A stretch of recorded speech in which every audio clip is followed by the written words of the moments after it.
So, while we are waiting for the union worker to turn off the vacuum cleaner when they are done upstairs, let's say a joke real quick. Okay, here we go.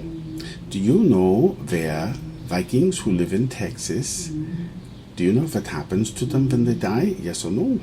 Do you know where they go? They go to Valhalla. Yeah, that's true. Again, Southern Vikings, or Vikings that live in Texas, when they die, they go to Valhalla, obviously. Yeah, a lot of historians don't even know that. Obviously, the union worker is still vacuuming, we can hear. So when they are done, we can proceed with this show. Jawohl, I am Testiclese. I will join you in a moment.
Another thing Tucker Carlson has done, he has lied to you and deceived you when he has put up as his guest on more than one occasion. You can ask him how many times, I've lost count myself.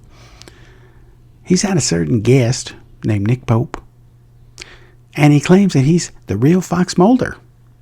Yeah, well, Fox Mulder, like Fox Mulder from the X-Files, in the real world, Fox Mulder doesn't exist. So if you are the real something that doesn't exist, you ain't real. Independent of that aside, the obvious logic there and illogic in the statement, the point is, Tucker Carlson has put Nick Pope on his show. The only problem is, Nick Pope is lying. He never was the director of any UFO program. He was never the director of the UK government's UFO program, because they never had any such thing, and Nick Pope was not the director. He was a... So why do you think that Greenstreet, of all people, after exposing it would be Lou Elizondo, and knowing that Nick Pope is a fraud, why would Greenstreet still host and make a point to produce and try to make money off of Nick Pope? Trying to present Pope as being credible. Who was behind that when he's not? When he's in a complete poser, imposter. He was never the British government's UFO director. So why would Greenstreet do that, Kal? Does that make any sense to you? Is that ufology or is that ufology?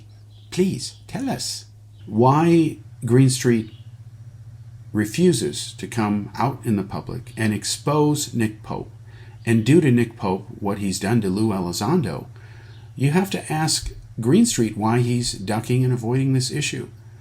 That's rather cowardly, isn't it? That's what a ufologist does. That is not what a real investigative journalist does. A real investigative journalist would expose his own co-host if that's what it took to tell the public the truth. If it's the truth, it's the truth. We can't reject the truth just because we don't like it, just because it might hurt our feelings. Truth is truth. That's all that matters.